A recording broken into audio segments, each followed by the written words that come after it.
ನಂಜನಗೂಡು ತಾಲೂಕಿನ ದೇವರಸನಹಳ್ಳಿ ಗ್ರಾಮ ಪಂಚಾಯಿತಿಯ ಭ್ರಷ್ಟಾಚಾರದ ವಿರುದ್ಧ ಗ್ರಾಮಸ್ಥರು ಸಿಡಿದೆದ್ದಿದ್ದಾರೆ. ದೇವರಸನಹಳ್ಳಿ ಗ್ರಾಮ ಪಂಚಾಯಿತಿಯಲ್ಲಿ ಸುಮಾರು 2 ಕೋಟಿ ರೂಪಾಯಿ ಅನುದಾನ ದುರ್ಬಳಕೆಯಾಗಿದೆ ಎಂಬ ಆರೋಪ ಕೇಳಿಬಂದಿದ್ದು, ತಾಲೂಕು ಪಂಚಾಯಿತಿ ಎದುರು ಬೃಹತ್ ಪ್ರತಿಭಟನೆಯನ್ನ ನಡೆಸಲಾಯಿತು. 14 ಮತ್ತು 15ನೇ ಹಣಕಾಸು ಯೋಜನೆಯಡಿ ಬಿಡುಗಡೆಯಾದ 65 ಲಕ್ಷ ರೂಪಾಯಿ ಜನರಿಗೆ ತಲುಪುವ ಬದಲು ಅಧಿಕಾರಿಗಳ ಜೇಬು ಸೇರಿದೆ. ರಸ್ತೆ, ಚರಂಡಿ, ಕುಡಿಯುವ ನೀರು ಹಾಗೂ ಗ್ರಾಮ ವಿಕಾಸ್ ಯೋಜನೆಯ ಹೆಸರಿನಲ್ಲಿ ಲಕ್ಷಾಂತರ ರೂಪಾಯಿ ಲೂಟಿ ಮಾಡಲಾಗಿದೆ ಎಂದು ಮಾಜಿ ಸದಸ್ಯ ಮಹದೇವ್ ಆಕ್ರೋಶವನ್ನ ವ್ಯಕ್ತಪಡಿಸಿದ್ದಾರೆ. ಇಲ್ಲಿ ಅಕ್ರಮಕ್ಕೆ ಮಿತಿಯೇ ಇಲ್ಲ. ಸುವರ್ಣ ಗ್ರಾಮ ಯೋಜನೆಯಡಿಯಲ್ಲಿ ಶೌಚಾಲಯಗಳನ್ನೇ ನಿರ್ಮಿಸದೆ ಹಣವನ್ನ ಲಪಟಾಯಿಸಲಾಗಿದೆ. ಪಿಡಿಒ ಮಾದಪ್ಪ ಅವರ ಅವಧಿಯಲ್ಲಿ ಪಂಚಾಯಿತಿ ಆಡಳಿತ ಸಂಪೂರ್ಣವಾಗಿ ಭ್ರಷ್ಟಾಚಾರದ ಕೂಪವಾಗಿದೆ ಎಂಬುದು ಗ್ರಾಮಸ್ಥರ ನೇರ ಆರೋಪ. ಈಗಾಗಲೇ ಜಿಲ್ಲಾ ಪಂಚಾಯಿತಿಗೆ ದೂರು ನೀಡಿದ್ರೂ ಯಾವುದೇ ಪ್ರಯೋಜನವಾಗಿಲ್ಲ.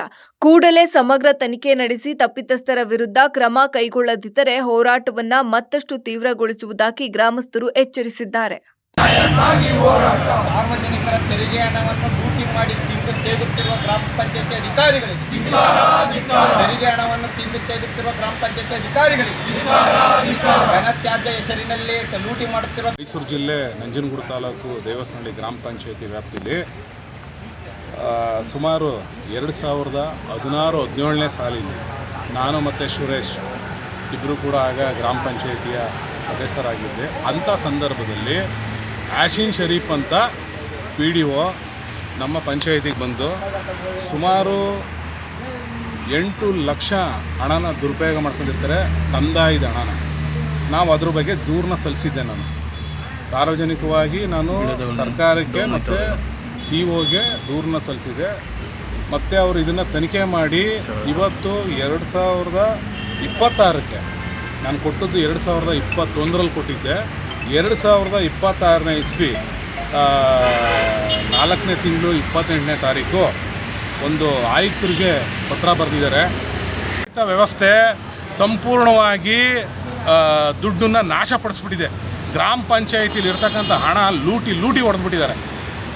ಈಗ ಇಷ್ಟೊಂದು ಹಣ ಲೂಟಿ ಆಗೋಕ್ಕೆ ಗ್ರಾಮ ಪಂಚಾಯಿತಿಯ ವ್ಯವಸ್ಥೆಯೇ ಕಾರಣ ಆಗಿರ್ತಕ್ಕಂಥದ್ದು. ಈಗ ಸಾರ್ವಜನಿಕರಿಗೆ ಇದು ಅವೇರ್ನೆಸ್ ಆಗಿದೆ. ನಮ್ಮ ಪಂಚಾಯತಿಲಿ ಹಗರಣ ಆಗಿದೆಯಾ, ಇಷ್ಟು ದುಡ್ಡು, ಇಷ್ಟು ಕೋಟಿ ಹಗರಣ ಆಗಿದೆಯಾ ಅಂತೇಳಿ ಸಾರ್ವಜನಿಕರಲ್ಲೇ ಒಂದು ಕುತೂಹಲ ಮೂಡಿದೆ. ಯಾರಿಗೂ ಗೊತ್ತಿರಲಿಲ್ಲ ಇದು. ಈಗ ನಾವುಗಳು ಸಾರ್ವಜನಿಕರು ನ್ಯಾಯ ಸಿಗಲಿಲ್ಲ ಅಂದರೆ ನಾವು ಪಟ್ಟಿ ಹಿಡಿತೀವಿ, ಇಲ್ಲಿ ಕೂತ್ಕೋತೀವಿ. ಮತ್ತು ಲೋಕಾಯುಕ್ತಿಗೆ ಈಗ ಆಲ್ರೆಡಿ ನಾವು ಲೋಕಾಯುಕ್ತಿಗೆ ಗಮನಕ್ಕೆ ತಂದಿದ್ದೀವಿ. ಮತ್ತು ನಾವು ಇನ್ನು ಕೆಲವು ಸಬ್ಜೆಕ್ಟ್ ಕೊಡಬೇಕು. ಆ ದಾಖಲೆಗಳನ್ನ ನಾನು ಕೊಟ್ಟ ಮೇಲೆ ಲೋಕಾಯುಕ್ತನೂ ಕೂಡ ತನಿಖೆ ಮಾಡೋದು. ಈಗ ಇವತ್ತು ಒಂದೇ ದಿನದ ಪ್ರತಿಭಟನೆ, ಇವತ್ತು ಒಂದೇ ದಿನಕ್ಕೆ ಅಂದರೆ ನಾವು ಅವ್ರಿಗೆ ಕೊಡ್ತಾಯಿದ್ದೀವಿ. ಅವ್ರು ನಮ್ಮ ಅವ್ರಿಗೆ ಗಮನಕ್ಕೆ ತರ್ತೀವಿ. ಈ ಮತ್ತೆ ತಿರ್ಗಾ ಏನಕ್ಕೆ ಹಿಂಗೆ ಮಾಡಿದ್ದೀರಾ ನೀವು ಅಂತ. ಅವ್ರು ಮಾಡದೇ ಇದ್ದರೆ ಒಂದು ವಾರ ಗಡುವು ಕೊಡ್ತೀವಿ.